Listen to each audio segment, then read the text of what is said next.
Hello everyone, my name is Camilo Velázquez. I'm a postdoc from the Vrije Universiteit Brussels, and I'm going to present FaultTolerant, a tool for testing the resilience of microservices.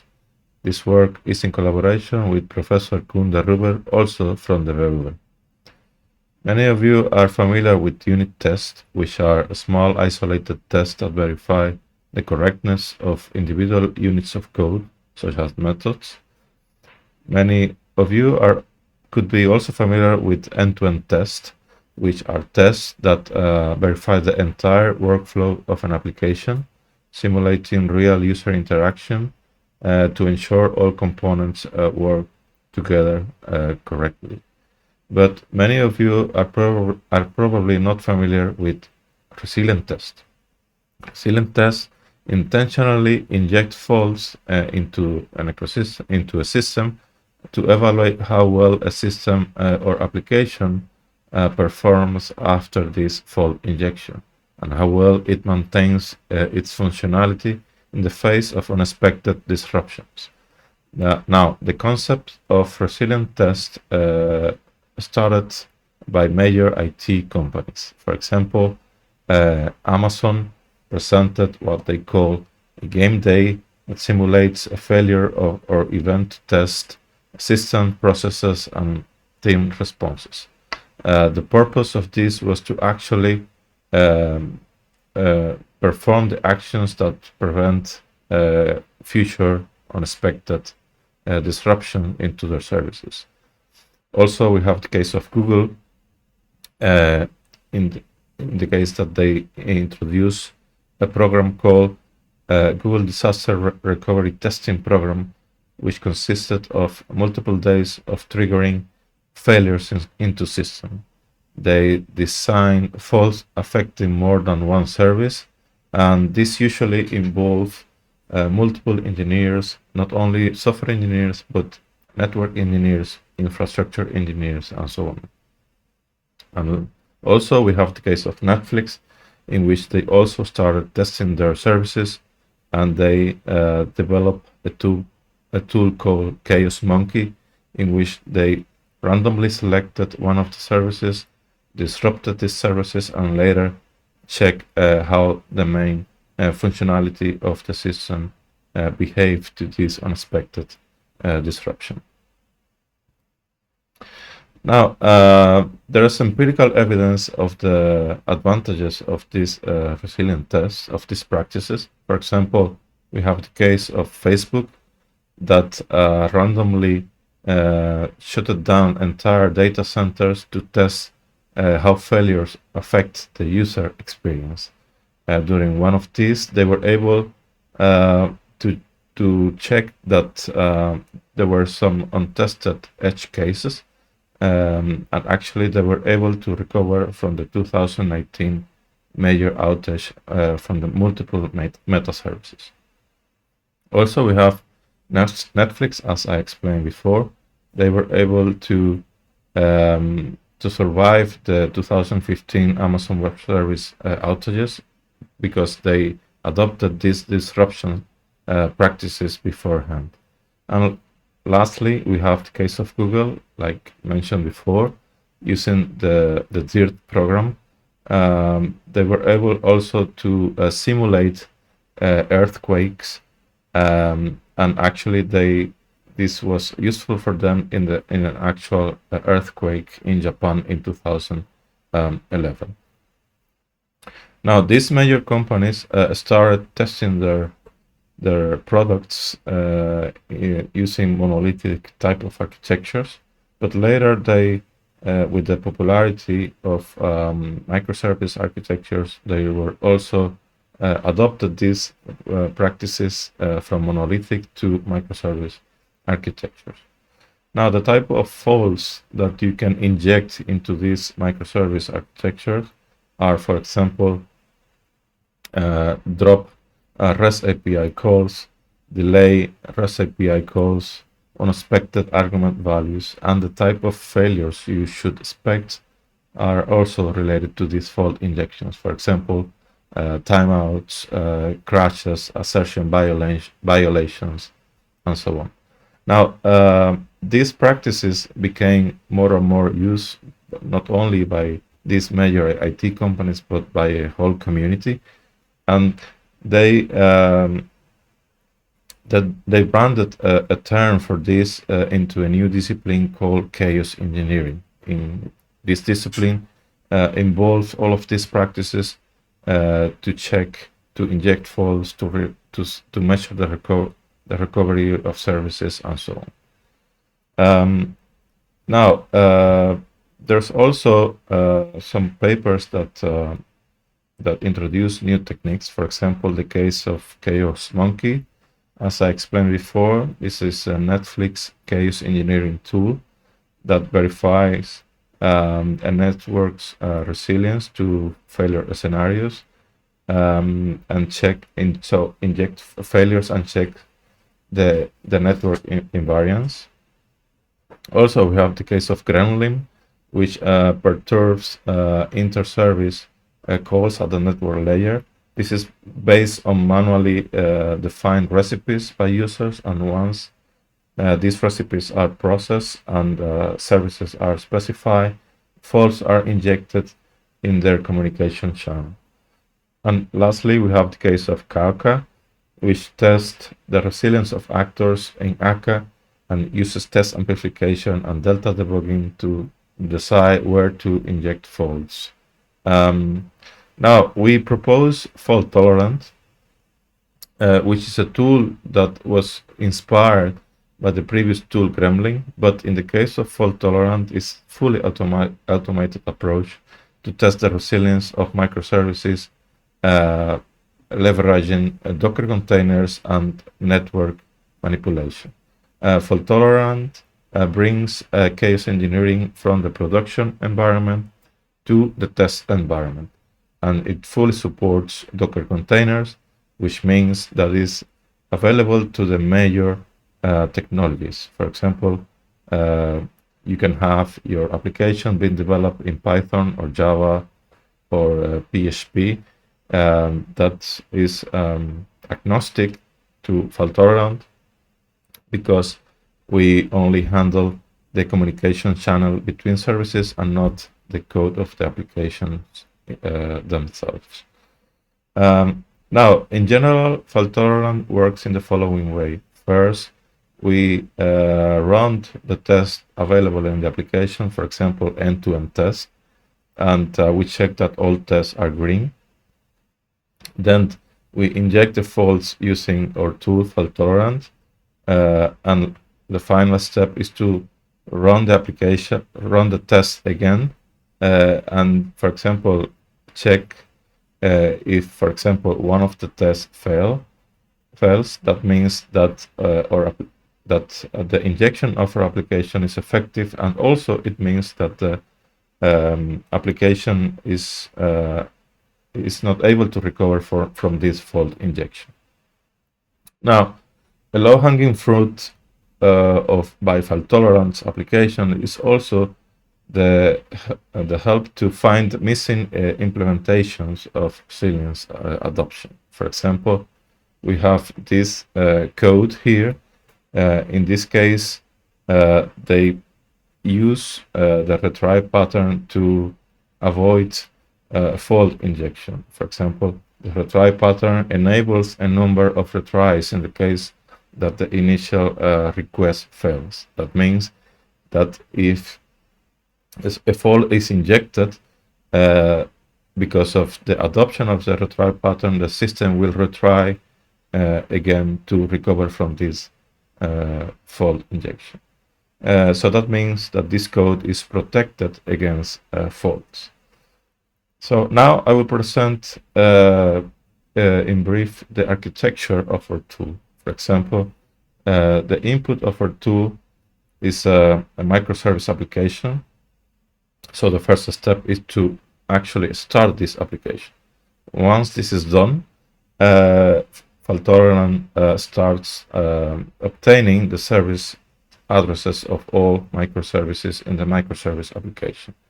Also, in parallel, our application makes use of an HTTP load generator. This consists of two parts. an HTTP loader, and an HTTP director. This is done to get the traces of each service communicating to each other. So FaultTolerant is also able to trace this, and once the service addresses and traces are collected, FaultTolerant parses and visualizes this information into a user interface that is presented to the user, in which this user can, for example, drop calls between microservices, delay calls between microservices, and go back to the initial states by disabling these fault injections. Now, we apply our tool FaultTolerant to a microservice application called tstore. This microservice application is a cloud-native web shop with a microservice architecture, and is publicly available on GitHub. Here you can see the screenshot of the GitHub webpage, and also that this application has been used as benchmark for many of multiple works in the past. Now, this application consists of a simple user interface simulating a web shop for tea, and is composed by categories, like you can see here. And once you click one of these categories, you can add one of these tea to the cart, and you can simulate that you're buying a certain tea. Now, this consists of several microservices. For example, web UI for the user interface, authentication, persistence, and so on. These microservices are deployed in the cloud. They are elastic, responsive, and resilient. So each microservices communicates to each other using REST API codes. Now I'm going to present the user interface of FaultTolerant. As you can see, the initial user interface already presents the identified services and their communication channels. As you can see, there's a root service here, which is basically web UI, that almost all services communicate to this microservice. Now, on the right panel, you see that FaultTolerant also consists of a fault injection panel, in which the user can select the type of fault that is going to inject, and also certain parameters for each specified fault. Also, we have a panel for service availability that is basically a health service panel in which you can check the status of a certain service. Now, before injecting a fault, we run the end-to-end test to this tstore application, and as you can see, all tests are green, and that means that they pass. So once we select a microservice, in this case web UI, you see that the inject button has been enabled, and that we're going to inject an abort fault into this microservice with a 50% of loss of the packets being sent to this microservice. Now, if we click this inject button, before injecting, you see that the health service already displays some important information, like all the service is healthy, and that all packets sent were received, and there's a 0% of loss. Now, once the inject button is pressed, you see an information message that says that 50% of the calls to or from this service are aborted. And as you can see in the recomputed health statistics, actually 50% of the packets were lost. So when we run the test again, we see that all fail, that only a few of them are green. That means that only few packets were received correctly, but the rest basically failed. Now we have, so FaultTolerant also has the ability to disable this previous fault injection, and once the disable button is clicked, you see that all communications are being restored, and that the statistics of the service, so the health statistics, go back to normal. Now, FaultTolerant is also able to inject faults to specify API endpoints. For example, we are going to avoid messages being sent to this specific API endpoint. And as you can see, it's related to logging.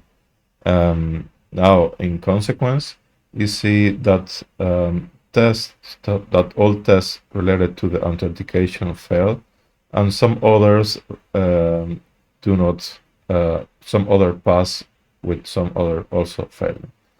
For example, let's consider this case over here for the shopping cart end-to-end test, in which 6 tests pass and only 1 test fails. Okay, so in this case, we are going to inspect what happens in reality after injecting a fault to this API endpoint. As you can see, this is a short video made by the Cypress tool for this specific end-to-end test. And as you can see, for the name of the test, all tests are related to adding products or checking the products of a cart, and only the last test is related to the checkout. And for this checkout, a login is required. So when we see that all tests, we see that all pass, and in the case of the last one, it actually fails because the abort failure is being injected to this specific API endpoint. Now, FaultTolerant is also able to delay the response from services, and as you can see here, that we're going to delay the response from the web UI service by 5 seconds. And once we recompute the statistics, all packets are received correctly, but there's a certain delay, more or less, about the time that we specify in the tool. This is very convenient for microservices that expect a certain response in a time frame. So they need the response to be before a certain time limit. As a future work for FaultTolerant, we would like to change the values of calls between microservices and test and incorporate yet another fault into the FaultTolerance list of faults. We would also like to inject smarter faults into applications. At the moment, the faults being injected are specified by user, so it would be more convenient that there is an automated approach, like for example an artificial intelligence approach that already specify a specific type of faults to specific types of services. Also, we would like to conduct pilot studies to actually test fault tolerance into a more real scenario, into more real services. So this is fault tolerant. Thank you for attending, and see you next time.